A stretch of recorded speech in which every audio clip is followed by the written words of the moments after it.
That was a stupid question. There are no nerves. My man, look, I get in the ring every weekend in front of a couple hundred people and get half naked. What nerves are left at that point?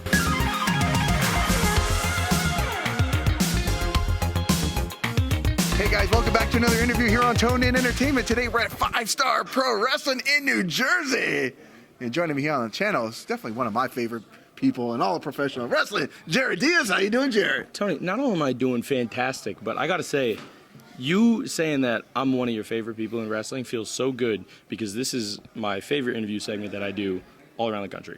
I love talking to you anytime. So let's talk right now. What's up? Well, you know, let's talk about the hat that I just... Talk about the hat. Look at that. They drop it down from the Raptors Shout out to Tone. He took his Mets hat. Jarett doesn't take off his New York clothing. But for you... He did. For the pod. For the pod. That's right. He did. Well, Jarett, today we're here at 5 Star Pro Wrestling. You're in a massive, what, 6-person scramble it is today? I think it's growing. It might be a 7. It might be an 8. I don't really care how many really people matter? Because I'm still coming out on top. I'm going to close out. But yeah, it's a little hectic in there for sure. Now, you just got back from a tour overseas, didn't you? I did. I was out in England. I wrestled in Preston. I wrestled in Liverpool. I wrestled in Blackpool. Visited London. Had some important business to take care of, and definitely an experience of a lifetime. It's my second time overseas after doing some stuff with WXW in late 2022, and now to be able to spend some extended time in England was amazing. Great learning experience. I trained with Dean Allmark. I wrestled some of the best talent that England has to offer, and I can't wait to go back. I was going to say, when you get those moments to go overseas to, pursue your dream of professional wrestling, I mean, how important is that to you? Oh, it's amazing. Look, wrestling is such a worldwide sport, such a worldwide phenomenon that, like, sometimes you do get a little bubbled when you're in the same places, and you tend to hear the same voices and learn from the same people, and that's, you can only grow to a certain point if you just spend all of your time around the same people. So something that I've always thought was important was to get out of your comfort zone, get out of your little circle, and grow and learn from the people that are on the other side of the pond. What would you say is the biggest difference between wrestling here in the States and over there? Oh man, probably the crowd, honestly. Okay. English crowd is rowdy. English crowd is so fun. They start making up songs and throw your name in them, and like they just support in such a unique way. That was a little bit jarring. Obviously, I've watched British wrestling, but experiencing it in the ring and feeling that such specific energy was probably the biggest difference. Was there one of those moments that just really threw you for like a whirlwind while you were over there? Honestly, there really was, and it wasn't even me in ring. I was out there with some great guys. I was out there with O'Shea Edwards, Jaden Newman, and Cody Manhorn, and we had all had our matches, and everything was going really well. And then O'Shea Edwards wrestled somebody out there named Rossi Rascal, who is one of Preston City Wrestling's top guys, one of their top baby faces. And O'Shea had turned the crowd so much to a point where not only did O'Shea have the biggest pops of the night, and Rossi Rascal himself was getting booed out of the building, but the crowd started singing a song that goes, O'Shea, O'Shea, O'Shea, he's big, he's bad, he'll body slam your dad. And I blew my lid. It was incredible. The whole gang loved it. So that was probably the moment where it was like, oh, this is different. This is an experience. I think this is what we need here in the States. A little bit more creativity from the fans. Oh my God, right? they were so lively. Right? And look, I don't take our crowd for granted, but they were different. They were different. Now, in addition to professional wrestling, you're also doing some YouTube stuff. Put it down, relax, have a good time. We're chilling. In addition to professional wrestling, you're also doing a lot of stuff on YouTube with the NFL. Like, I know you're a big football fan. Absolutely. So tell us a little bit about what you got going on. And you're great at doing some interviews out on the street. I do my man on the street content. Right? I have some fun with that. I love getting out and talking to people and talking about sports. Like I spent most of my life football-based brain. I played in high school. I played in college, and then got my degree in sports broadcasting. So that was something that I was able to, take to my every day-to-day life outside of wrestling. And it's something that I really enjoy. It's something that I, look forward to doing going forward. I actually have a unique opportunity to do some stuff social media-wise with Jake Paul's Most Valuable Promotions.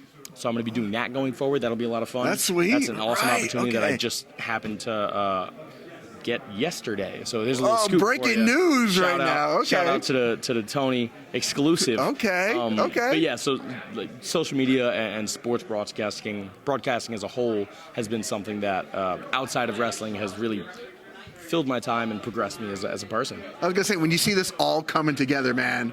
100%. How's it feel? Oh, it's the best. Look, I've had a lot of awesome opportunities to do sports talk and wrestling talk, and I also do a lot of wrestling talking in the ring along with the wrestling that I do. So I'm able to, combine the worlds that I was a fan as a child and pursued as a teen and studied as an adult, and combine all of them and make my life about the things that I'm passionate about.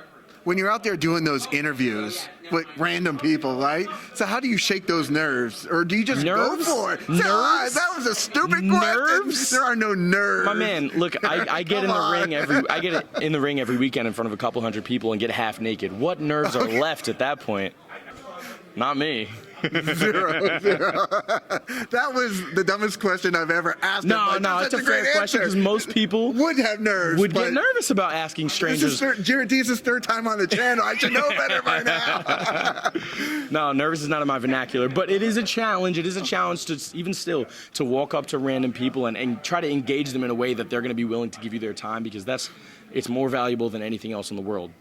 More valuable than money, more valuable than skills is time. It's the one thing we can't create more of. So anytime you're walking up to somebody on the street and saying, hey, can I borrow you for just a minute, ask a couple of simple sports questions if you have a few. It's the risk in itself is just putting yourself out there.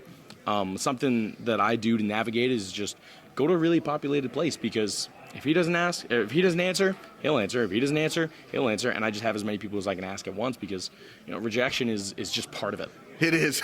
We know play that. A numbers game at that point. That's for sure. Now I want to ask you. I've been asking this question recently, and I come to a lot of shows, and man, I just get so excited. Like I leave.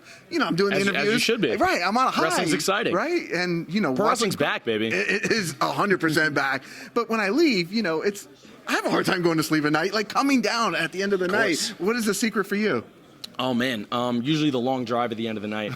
From wherever I wrestled to getting back to the Bronx. Nothing is close to the Bronx, right? Yeah, no, it's usually what will create a little bit of exhaustion for me. But I will say this, is that sometimes you are riding that high, and you have all of that adrenaline pumping through your veins, and you get all worked up. You go have this performance of your life because every weekend you treat it like it is the biggest match you can ever have. So that adrenaline is pumping, right? And you get in your car to head back to wherever you're going, or you get to the airport and you're sitting in a terminal. It's a tough way to come back down. I would say the thing that I always do after I have a match is call somebody I care about and just tell them how it went, and that's the first thing that'll bring me back to reality. Okay. That's something that I try to do as often as I can. Now it is Mania weekend 2024, and obviously the WWE guys, right? They're going to perform to their highest level. The most eyes of the year are on them. For the indie guys, again, there's people from everywhere. Last night I was at a different show, and they're like, oh my God, there's all these new people here. Tonight, there's going to be a lot of new people watching you for the first time. So with that being said, how important is it for you? I mean, you show out all the time, but are you up in the game a little bit tonight? Are you taking it to another level? Sorry, do you see me right now? Do you see me in the matching blue and orange? The fit? Check it out. Now, I got my name on my ass. Here's the thing.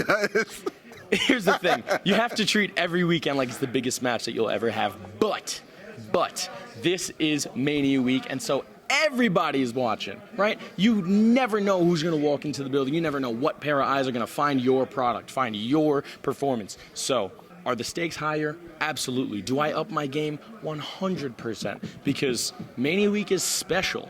The entire world of professional wrestling, from England, Japan, Germany, they all come here to wherever WrestleMania is, and this time it's in the greater Philadelphia area. And so here I am, first at 5-Star Wrestling, and the rest of my things going forward is all eyes on me, as best that I can, to keep that in mind and make sure that my performance sticks out. Well, I know it's going to stick out with 7, 8, 9, 10, 11, 12. Who cares? Throw them in there. Throw them in there. Yo, give me a rumble. I'll beat him right now. I'm over to Atlantic City. I already placed my bet. Jarett Diaz. I've already won big already tonight. Well, I love the vote of confidence. Well, I'm always Team Jarett Diaz. That's for sure, too. And 7 other people. Let's Don't go. Don't worry about them. Yeah, we're not worried. Well, Jarett, I know you got to get ready. I know we got to get ready. I got to stretch, man. I'm You got to tight. stretch. You got to get ready. Jarett, is there anything else we should know before we let you go? Follow me on Instagram and Twitter at the Jarett Diaz, on TikTok at Jarett Diaz. And guys, be nice to each other. The best words of advice out there, right? Well, Jarett, it's always a pleasure, my friend, to catch up with you. Tone, my man. Yes, Appreciate definitely. you. Guys, if you like interviews like this with Jarett Diaz, guys, make sure you hit that red subscribe button so you can stay tuned in here to Toned In Entertainment for future videos. Subscribe to the channel. Do it. Go now. Do it now.